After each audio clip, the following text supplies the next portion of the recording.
Falcons fans, let's talk about the burning questions that still need answers if the Falcons want to make a serious run at the postseason. On paper, this team looks like it has what it takes to compete for a championship. There's absolutely no excuse for not winning the NFC South this year. But as we all know, games aren't won on paper, and there are some important issues we need to address before we can start dreaming about a Super Bowl run. Before we dive into today's crucial discussion, be sure to hit the like button to stay up to date with all the latest Falcons news. First, is Raheem Morris ready for his second stint as head coach? Morris has certainly hit the ground running in his first offseason with the Falcons. Honestly, he's probably exceeded expectations. He's turned Atlanta into a destination for top talent, something we haven't seen in years. He fixed the quarterback position by signing Kirk Cousins and drafting Michael Penix Jr. He also brought in the most sought-after offensive coordinator of the hiring cycle and transformed our defense into a capable-looking unit with the acquisitions of Matthew Judon and Justin Simmons. But here's the thing. Unlike many first-year head coaches,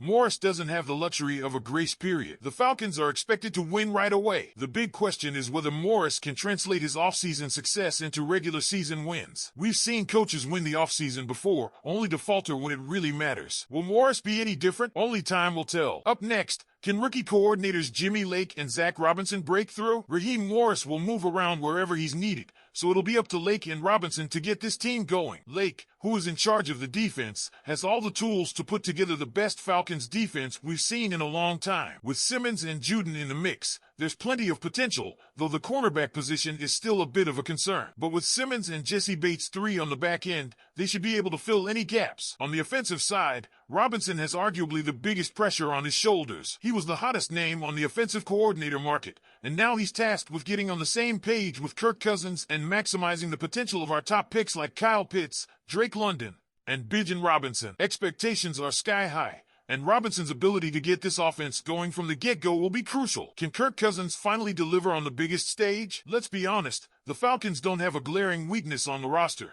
but Cousins is the one player with the most to prove. Stephen A. Smith recently pointed out that Cousins' postseason track record is the biggest question mark for Atlanta's Super Bowl chances. Sure, Cousins has put up decent numbers in his 4 playoff starts, completing 69% of his passes for 254 yards per game with 7 total touchdowns to just 1 interception. But the problem is, his teams have only won one of those games. At some point this season, whether it's in the playoffs or during a crucial regular season game, the Falcons are going to need Cousins to step up and be the guy who can carry this team on his back. We haven't seen that consistently from him throughout his career, but Raheem Morris believes Cousins is the man for the job. Is this the year Cousins proves all the doubters wrong? We're about to find out. So, Falcons fans, what do you think? Are you confident in Raheem Morris and his ability to lead this team to success? Do you believe Kirk Cousins can finally step up when it matters most? Let me know what you think in the comments below. Now, let's talk about the big news surrounding our newest defensive star, Matthew Judon. If you've been following the offseason moves, you know that Judon's arrival in Atlanta has been nothing short of a game changer. But what's really got everyone talking is how quickly Judon has embraced the Falcons and the potential impact he's going to have on our defense this season. First off, let's give some credit where it's due. Our GM, Terry Fontenot, made a bold move by trading a third-round pick to bring Judon to Atlanta. Considering Fontenot's history with third-round picks, getting a proven pass rusher like Judon for that price is an absolute steal. Judon has already made a name for himself as a consistent threat on the edge, something the Falcons have desperately needed. What's even better is how quickly Judon has won over the fan base. He stepped right in and become the star pass rusher we've been craving. Despite some drama in New England over his contract, Judon hasn't brought that baggage with him to Atlanta. In fact, he's already made it clear that he's not looking for an immediate extension,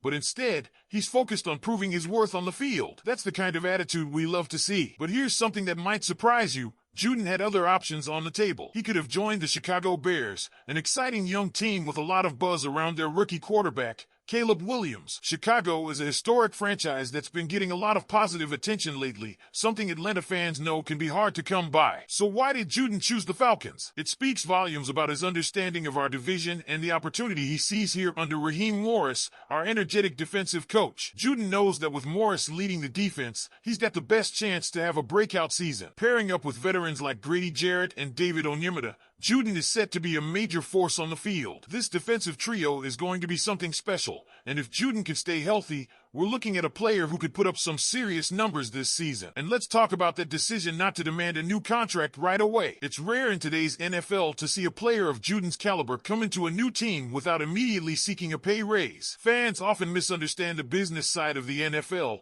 where players have a very limited window to cash in and secure their future in such a physically demanding sport. But Juden isn't here to stir up drama. He's here to work. He's letting his play do the talking, and he's confident that a big season will earn him the contract he deserves, whether that's with the Falcons or somewhere else in 2025. This mindset is already making him a fan favorite. It's perceived as Juden putting the team above himself, a refreshing change in a league where it's often all about the money. And honestly, it's a great look for Juden as he steps into his new role with the Falcons. He's showing us that he's not just here to collect a paycheck. He's here to lead, to dominate, and to help this team win. Falcons fans, what do you think? Are you as excited as I am about what Juden brings to the table? Do you think his decision to focus on the season rather than his contract is a sign of great things to come? The 2024 season is shaping up to be an interesting one for the Falcons, and there are 3 games that could be big wins for our team. These matchups may seem like a long shot, but they're the kind of games that could change the narrative and put Atlanta on the map as a serious contender. First up, against the Kansas City Chiefs. Let's be real. This one seems almost impossible. The Chiefs are the gold standard in the NFL right now,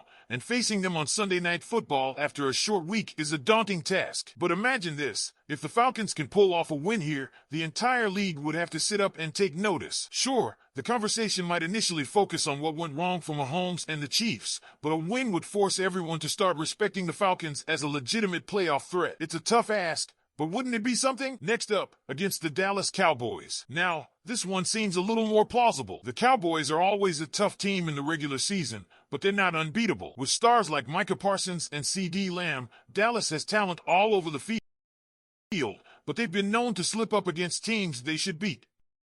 An upset win here would be a huge statement, showing that the Falcons are more than just playoff hopefuls. They're a serious threat in the NFC. This is the kind of win that could propel the Falcons into the conversation for a top seed, especially with an easier schedule down the stretch. Finally, against the Philadelphia Eagles. Let's face it, the early season isn't doing us any favors. After facing the Steelers, we have a Monday Night Football matchup in Philadelphia, one of the toughest environments in the sport. So it's a quick turnaround to face the Chiefs.